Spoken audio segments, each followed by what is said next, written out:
This is Stuart Silverman, and I wanted to welcome you all to another episode of Blue Spring Out Loud. Really excited to have a great panel of guests and friends here to talk about something that's near and dear to my heart, which is M&A and merging and growing together. My guests today are Ted Jenkins, who's the founder of Oxygen Financial, Brandon Hayes, his partner at Oxygen and one of the affiliated practices. We've got Christina who we recently acquired her business as well, and Eric Pucciarelli. And all three of these businesses, actually all four of these people, have come together to form an amazing partnership of affiliated Oxygen firms. But I want to start with you, Ted, because as the founder of Oxygen and someone who's just worn, I think you've worn just about every hat in the business, it'd be great to get your take on the evolution of the business and your choice to originally partner with Brandon and then to kind of expand the partnership now with Christina and Eric. I just want to say this is the best looking table of a podcast I've ever seen, I think. Of all of them today, I watched a lot, but this is the best looking table by far. I'm just going to say that. But I'm very excited to partner with Brandon. I think most people that are a lead dog or G1 in their business need to think about two things. What's your number? What kind of money will it take to eventually have you want to exit the business? And when's it your time? You have to decide what you like and what you don't like. And I really like the sales part of it and the marketing part of it. Brandon had tremendous ability in the servicing side and operations, and it's been a great partnership from there. He's been able to take over the practice, streamline it, put in different systems that have made the practice run more efficiently, and it allowed me more time to go do what I love to do, which is bring in front-end lead generation. Well, as you know, I have huge respect for you as a marketeer, as an entrepreneur, and as a business leader and owner. So this is really exciting.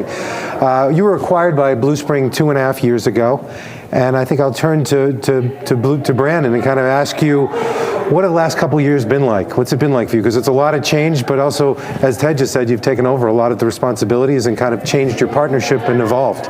It's been a blur. It's been busy. Drinking from a fire hose at times with staff, but we've hired several folks over the last few years, and so bringing those people up to speed on systems and processes. More importantly, I think just building the culture in the last couple of years has been phenomenal just through the pandemic. And they say you learn a lot about your teammates in the trenches, and we sure did in March of 2020 together. So a lot of it's just been building out our systems and processes, and more importantly, we have scaled the business tremendously. Obviously, we had the ensemble practice when we first merged. As bringing on more staff has allowed us to even scale even further, and just bringing on more assets, larger clients, focusing on the high net worth space that we hadn't previously, which has been great. So just kind of watching it from afar and watching the team take things over and putting their own spin on things has been fun to watch. So I'm curious from your perspective, Brandon, and Ted, feel free to weigh in here before we bring Christina and Eric into the conversation, but what made you all decide to expand the practice, to expand the business and merge with two more firms? I mean, for us, we're always looking to grow, whether it's organically or externally with other firms, other advisors. For us, it was a no-brainer. Two of the most powerful private CFOs and advisors in the Oxygen Financial umbrella network nationally happen to be in our own office, and so I think we had our eye on them for several years. But we've been growing organically and with new assets from current clients for a while. But for me, it's a challenge. I want to be able to help bring on two new firms and partner together and have a successful merger. So the timing was, I think, kind of just right, and then we'll talk more about that. But we were excited to have synergies and watch them succeed more than what they even have already accomplished.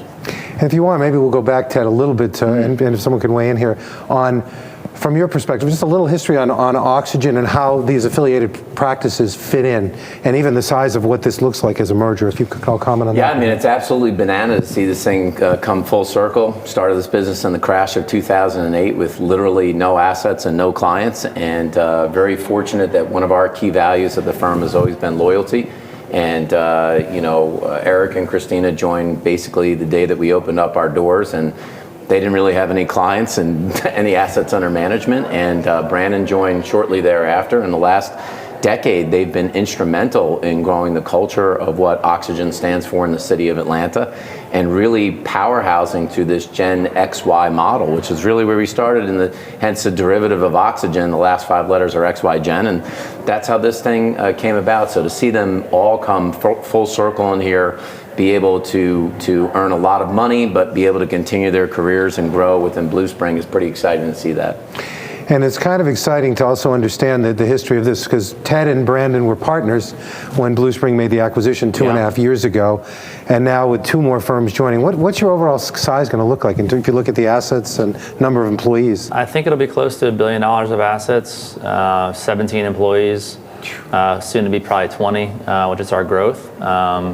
And yeah, we're excited. We've got probably 1,000 plus households. Well, it's great to see from the evolution of starting oxygen in your own practice. And Stuart, and people told us in the beginning, we actually had the reputation in the city of Atlanta that these guys don't work with any money. They work with Gen XY people, and we actually would go places and people say, oh, those oxygen people, they don't work with anybody that has any money. Now I think the average client that we brought in last year was $1 million. So I think it's still on the street that way in Atlanta. We like it that way. It helps us sneak up on our competition. I also know you have some very unique planning abilities, and I've seen you work with some ultra high net worth people too. Yeah. So you have this diverse, opportunity to kind of work with all types, which is phenomenal. Well, now Christina and Eric, I've made you be quiet for the first 15 minutes, which is probably what we're used to being around Ted. But That's true. but give him a mic and he gets excited. But, Keep talking. so Christina, you're young, you're incredibly successful. I've known you for a while, but you're successful in so many ways. What made you decide to merge and partner up at this stage of your career and of your business, because your business has evolved incredibly quickly? Yeah, absolutely, Stuart, and thank you for that. Honestly, I actually had the privilege to, start my career right out of college. I've been doing this for 17 years now, and I was technically sold the dream by Ted, but that's true. one of the things that really made an impact on me during that my first year of being an advisor was, at some point, if I worked hard, I knew that I would have this opportunity to capitalize on that work. And this was just a great opportunity for me to partner with Ted and Brandon and Eric in this merger. I'm also just really excited because I had been a solo practitioner to an extent for a period of time, and by merging with our team, with Brandon and what Ted have built, I'm going to be able to provide a career path for my younger advisors, provide operational support that I just haven't had in the past. Right, that makes sense. I like that you called her young, because she calls me old now, and I've been for some time, so it's good to see that you're still young. I am still young. Well, those of us young people at the table, you old guys, we learn a lot from you, so thank you for all that experience. We appreciate that one. And Eric, speaking of middle-aged guys, can I call you that? You've worked. Is that where you're at right now? He's middle-aged? I guess so. I don't know if he's middle-aged, but you've worked really hard, and you also have built an amazing business. And again, obviously, we just acquired you, so we know it well, and we're incredibly impressed with it. You've also known Ted, Brandon, and Christina for a long time. Why partner now, and what are your main goals for doing this? Well, thank you for the kind words. Except for the middle-aged one. Sure, there you go. Yes.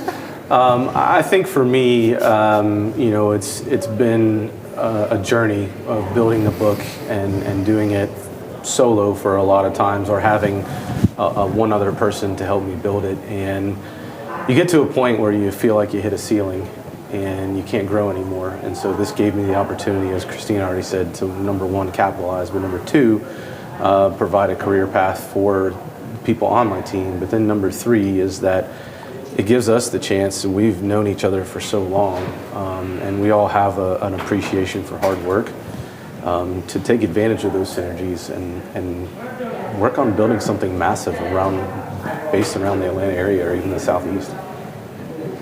It's true, and what you said is really interesting. It struck a chord with me, because usually firms get to around $1 million to $1.5 million of total revenue, and they do hit this glass ceiling. And if you put this together, and now you have $1 billion firm, the opportunities, the upside of this is incredible. So I want to go into a little bit about that, of where you see this going. How do you see building out the firm, the services, the value added? Any thoughts on what you're going to do as you start to merge the three of you and the 20 employees you have? Well, I shared with the guys earlier today, just during the conference, that I'm really excited at the fact that we get to build out departments. And this is something that we haven't had as solo practitioners and as just a team in general, that, getting to have a staff of 20 people plus, having those financial planning departments, investment departments, operations department, that's going to be huge for our growth. It brings a lot of value to the clients as well, right? Because we have... Great point. You can say you have a specialty, but now we really have a true specialty. This is our financial planning department, and this is what they work on specifically. They don't do 3 other things at the same time. So I think doing things like that will bring a lot more value to the client as well. Probably also frees up your time to spend more time with clients and more time doing the stuff you 100%. love, right? Yeah, it leads back to better client experience for sure, and that's important to us. That's the important piece to us. Stuart, I think this is the one big underestimation that solo practitioners have about this notion of mergers and acquisitions and it actually being detrimental to their business. But what they're really not seeing is the long-term view that high net worth clients, especially that ultra high net worth space of 5 million plus, generally isn't going to work with a solo practitioner, worried about they get hit by a bus, they have 1 or 2 staff people. It's not that they're bad people, but there's some power and strength in numbers that starts to bring in sizable assets, which is why wirehouses for years have had big teams of people that come into big boardrooms to basically make that sales pitch. Yeah. I actually think we've done a good job upscaling this practice, and now that Eric, Christina, and Brandon are together, I think that they're going to get even bigger assets, because when they present a united front and talk about the 17 staff people and the 3 of them in their partnership, those clients that have 5, 10, 20 million are going to feel like there's a long highway that they can go with this group. That's a great point. So coming together, a merger is like a marriage, if you think about it, which requires a lot of open communication, a lot of hard work, a lot of planning. I'd be curious what work the 4 of you did in advance in kind of thinking through this and putting this together to ensure it would be a smooth and successful integration. Lots of shots. Yeah, lots of shots together. But no, I think in all seriousness, I think what we had going for us is that we all were part of the same firm in a sense with Oxygen Financial. So we're all financial planning focused. So we had that as a basis, knowing that our business models matched. Yes. We all care about the end consumer and the client. We all have our own specialties, right? I'm not good at certain things, and so Christina typically is much better on the sales and media side and some marketing side. I've been good on the practice management side. Eric is good on obviously investments and helping train internally in our staff. And they have more experience than I do, honestly, in the industry. And so me getting to learn how they've done things in the past and how they built what they built was important. But we had to go through a lot of questions together to make sure it would be a good marriage. And I think I'm excited to watch them get freed up and actually have some balance and get back with their families and enjoy some more free time, because I know they've been working really hard. It's all about the culture, and you have that going into it, so I think that's even more important. That's great. What advice would you give to any other firm thinking of merging at this point? Any advice? I would tell them that it really is like a marriage. You really have to spend the time on the front end asking the hard questions, answering the hard questions around, does it make sense? How do you view things? Do you have synergies? Where do you disagree? Because the disagreement's inevitability. And so how do you plan around that? Can you plan around that? And can you make a path forward? Because it's easy to look at some sort of money dangling in front of your face, but the longer term that will catch up with you if you can't work together and you can't go forward in the same direction. I think you've got to do things for the right reasons, and money is definitely a factor, but the experience for your staff, and the career path progression for them, and obviously your clients having a better experience, saying good things about you around town, having referrals is most important, I think, for us. So I think you've got to vet it for sure. Some people, maybe they're not cut out to be acquired, but for us, it's been a great partnership the last 2.5 years with Blue Spring. So not much has changed. Obviously, we've delivered on results, and we've really enjoyed the partnership. But I don't know if you have anything to add. No, I think transparency on all fronts has been key for our merger, is having hard conversations. As Eric was saying, having those conversations up front really helped with some of that decision making. But overall, I think having just transparency across the board is going to be really key in the merge. And from Blue Spring's perspective, we realized this is a big investment that we made, and when we watched the four of you actually work together to figure this out, and the mindful approach you took, the time you took, the asking a lot of the tough questions, as you said, that's when we realized this is something that's really stronger. And it is stronger by being together, and I think that's really exciting to watch, especially where you are also young and so successful. And having a mentor in the process is really a helpful thing. I'm curious about something. A lot of people are saying, and I'm reading a lot of trade publications these days that are talking about survival of the fittest. The bigger are going to get bigger. It's going to be harder and harder for a smaller solo practitioner or a standalone firm to survive in this market. Obviously, the move you're making is making a much bigger footprint, is making a much more value-added services. But what do you think about that, about those articles? Do you think that's realistic? Is that a reality that it's survival of the fittest? Where are we going? I just say from the marketing perspective, and I've always thought this way, that if you're marketing to everybody, you're marketing to nobody. So that's the problem with most solo practitioners, is that they don't have any real sense or real niche or anything they're doing. It's just acquire, catch as catch can. And I think it's going to be harder for them to survive against the bigger firms that have more depth and breadth of their offerings, both from a service perspective and a product perspective. So I think it's going to be harder for smaller firms to survive. Yeah. Do you see yourselves merging with other firms, maybe more acquisitions? Where do you see this going as well? I mean, I know obviously you're with Ted and his marketing ability and all of you and how you've been able to continue to grow, and you've all grown exponentially faster than most businesses I see out there and in the space. But do you see mergers as being part of that strategy? Or more acquisitions? I think absolutely. I think if we can make sure the culture is intact, I think our people are most important. So if they're not here, we don't have a business. But I think once you have scale and you can add more people to certain departments, if you have a financial planning department or an investment division that we didn't have previously, you can add plenty more scale.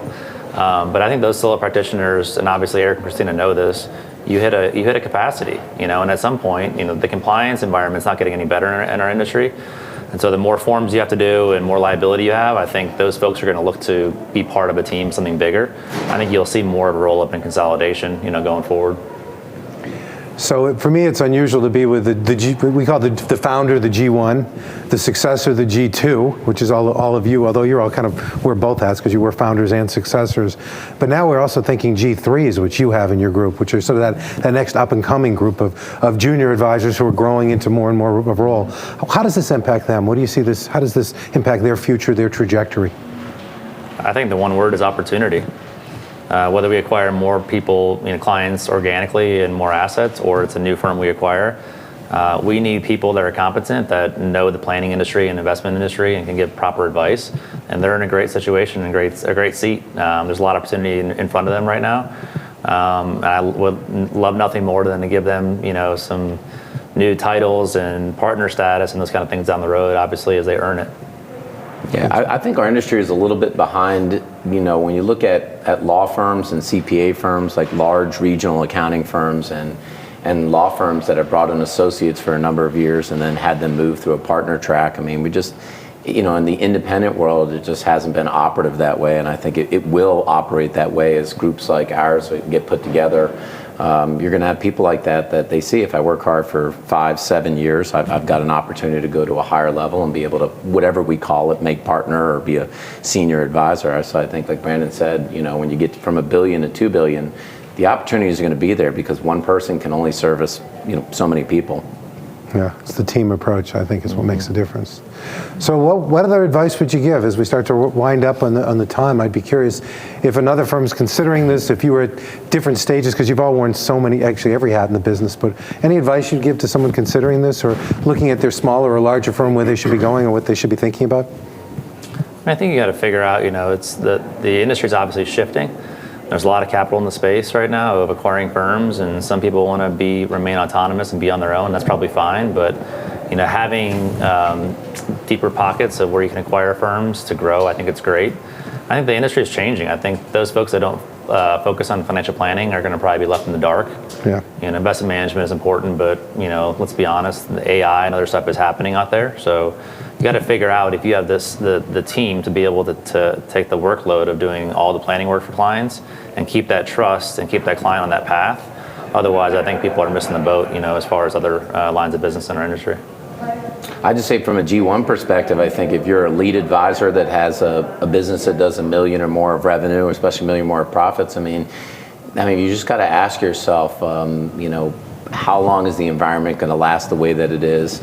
And you can try to convince yourself that over the next 10 years you're going to grow faster, smarter, better, but there's a lot of potential wrinkles and obstacles along the way. And so are you better off figuring out a merger and acquisition strategy or going it alone? And like I said, I think it's going to be a tough road to hoe for a lot of those people going it alone. I think there's a lot of bumps. And remember, the 70s was a flat decade in terms of growth. 2000, almost 2010 was a flat decade. For advisors to think that we won't have a flat decade again, I think is really naive and short-sighted. So it's a good time to be looking at it.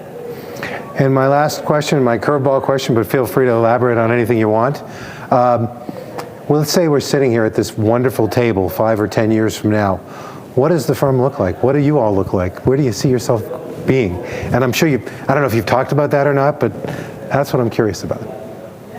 It's a great question. I don't even know if we even thought about it. We could be in multiple cities, who knows? Expansion, I think we'll probably grow 5x, or who knows the number, but have probably expanded tremendously over 5 years. Probably more staff and more expertise, more value-added services to our clients. I agree.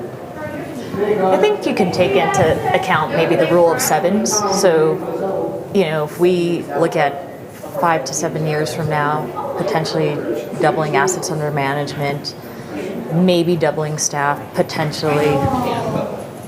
I'm gonna look exactly the same. The guys are gonna have more white hairs, but I think that's gonna be the name of the game in terms of growth and what we're working on in terms of building this out.